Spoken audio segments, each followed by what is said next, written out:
So if somebody has to buy a house, say it's relocation, whatever, they've sold something else, they're looking to get into something, and it's super expensive for them to buy a home, what are you recommending to your clients that are like maybe first-time home buyers trying to get into a home, maybe a millennial home buyer? Yeah.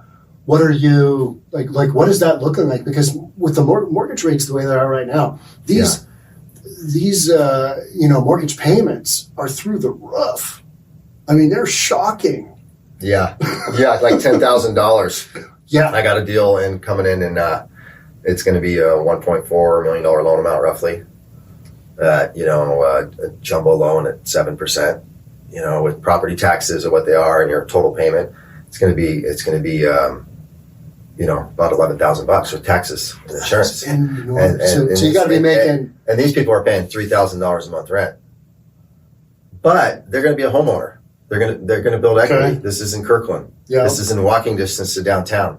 So It's a no-brainer for the long haul. Right. If you can afford the payment. The short term. Yeah. Yeah. So if you got a combined household income of, $300,000-$400,000, yeah, it's a lot of money, $10,000-$11,000 a month, but you're also bringing in, $20,000 a month or whatever. So yeah. What would you need to make to qualify for an $11,000 all-in payment? Assuming they don't have a bunch of debt, maybe they got a couple credit cards they use and they pay it off every month, but they don't have any student loan debt, no car loan or anything like that. You're going to need to make about $22,000 to $25,000 a month gross, which is a lot of money, right? But it's your take home is not that much, right? Because you're paying taxes. So let's just say take 25% off of that. That's your take home, right? And that's still doesn't leave a ton of money left over. It's not a huge no. What does that leave you, like $5,000 left over, $6,000? I mean, so that can go quick.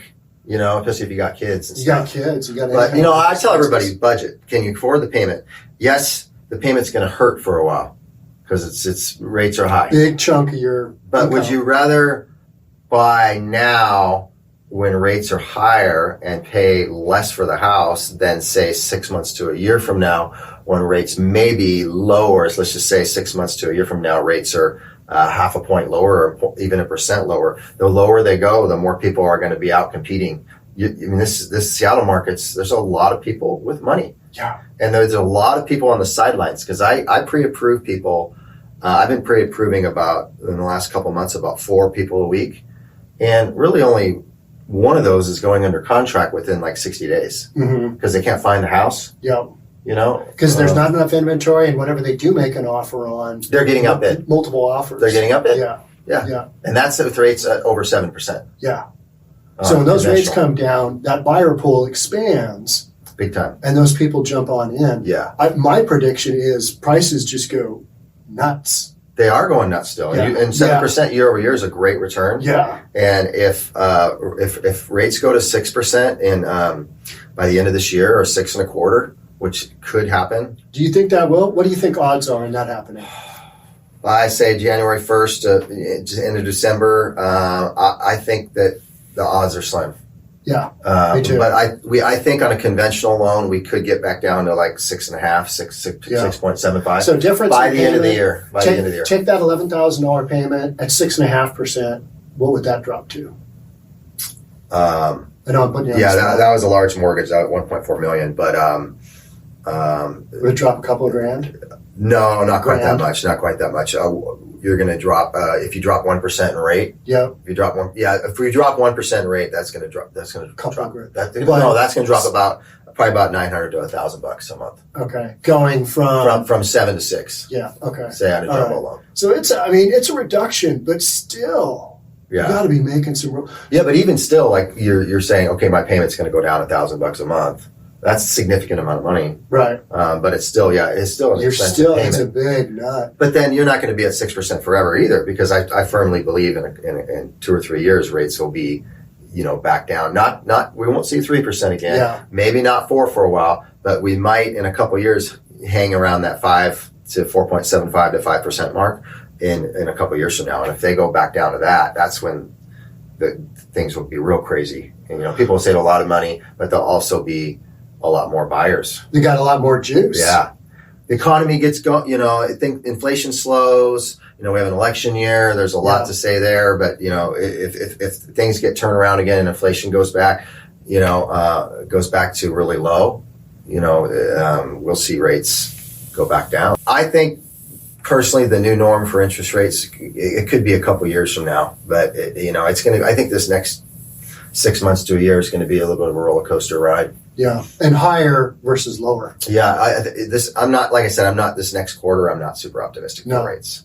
Before the end of the year, I'm kind of like, this is where we're at. Yeah, this is where we're at. So let's go back to millennials. Let's not go to somebody who's making $300-400, whatever it is. Mm-hmm. Millennials, young couple, trying to get into a home. Yeah, 3.5% down.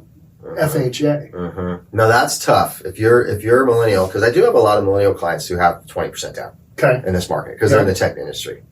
Yeah. Google, Microsoft, Apple. That's what this land runs on. Amazon. Yeah. I mean, all those people, and even some of the mid tech levels, those people are making $200,000 to $400,000 a year, in that range, and they're 30 to 35 years old.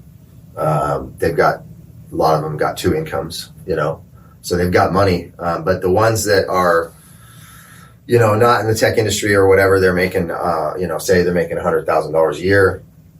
It's tough to save, but they're putting 3 to 5% down. I mean, it's tougher on that one because they're going from a rent payment of maybe $2,000 a month to a mortgage payment. If they're buying something for like $600,000 to a mortgage payment of say $5,000 a month.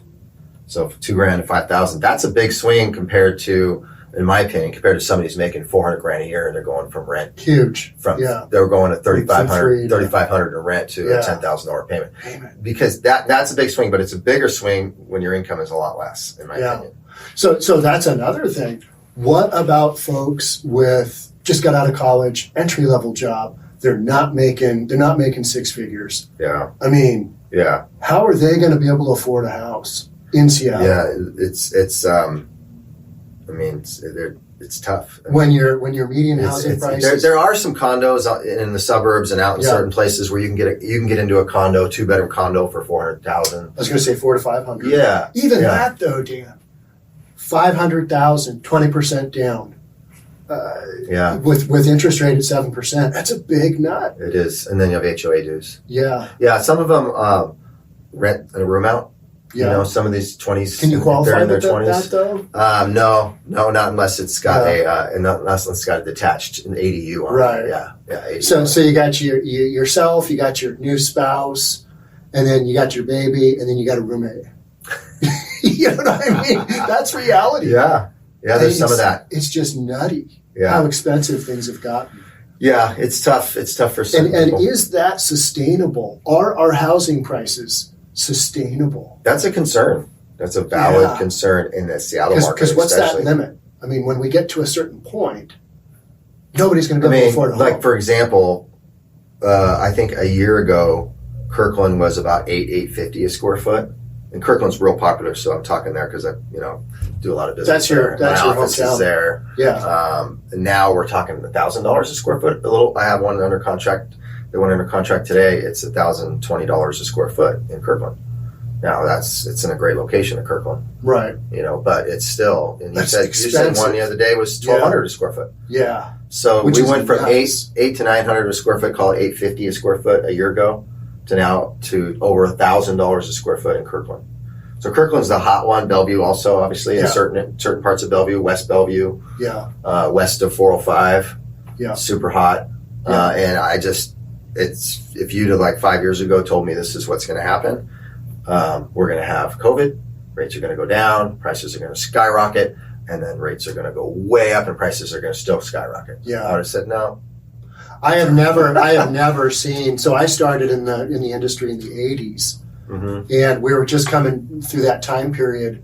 1987, the summer of 87, we were out, I think, either 3 or 4 months on appraisal turnaround time because rates had dropped so many times, and everybody was coming through for a refinance. Summer of 87. Is that when you had the Thomas Guide and you were? Oh yeah, we had the Thomas Guide until not that long ago. Yeah, we had to run the film to the film developer. Yeah. and they would drop it off. That was pre-internet, pre-cell phone. Pre everything. Man, you're old. That didn't change until '01. I know, super old. But in this little run, rates dropped so quick, and then they ran all the way back up. Yeah, they did. And to go from 2 3/4 or 3% all the way up to 7%. Now we were at 8 at one point. Rates were at 8%. Yeah, right. In November of 2022. 2022. And then this year they've almost hit that again. So, I mean, we were right there at 7.75. So it's that movement that has created a situation where sellers don't want to sell their home. Right. Because where are they going to go? Because they got to, take on a mortgage rate. Yeah. You got a mortgage now, even if it's 4%. Yeah. They don't want to move off that if they're going to 7.5. Yeah, the ones that seem to be selling are the ones that have to move. Yeah. For work purposes. And there's always that. Or component. retirees, they're retiring, they're going Somebody to dies. Arizona, or somebody passes away. Somebody passes away. Yeah. But that's a small percentage of the market. Very much so. Whereas during COVID, we packed in so many transactions because rates were super low and people realized, I better get in on this now. Yeah. And so we did so many transactions in such a short period of time. And now those transactions just aren't there. Well, there's no refinances hardly at all. I mean, I haven't done a lot of refinance this year. Is that right? Yeah, and we're 4 months into the year. Owning an appraisal company, it has been crickets. Yeah, it's tough. And even HELOCs, there's still a HELOC market, Right. home equity line of credit, but those rates are higher. Yeah. Those rates are higher. Yeah, they're too. higher. Yeah. All right, Dan, thanks so much. Again, super quick, your predictions on interest rates. Oh, like by the end of this year? Yep, sure. I mean, I'm hopeful by the end of this year we'll be back in the 6.5, 6.75 range on conventional, and jumbo maybe a quarter point lower. Okay. So that's what I'm hopeful. Little bit of a drop. Yes. We need some data to go in our favor, and it could go either way. But I'd say by the end of this year, probably half a point lower than where we're at now.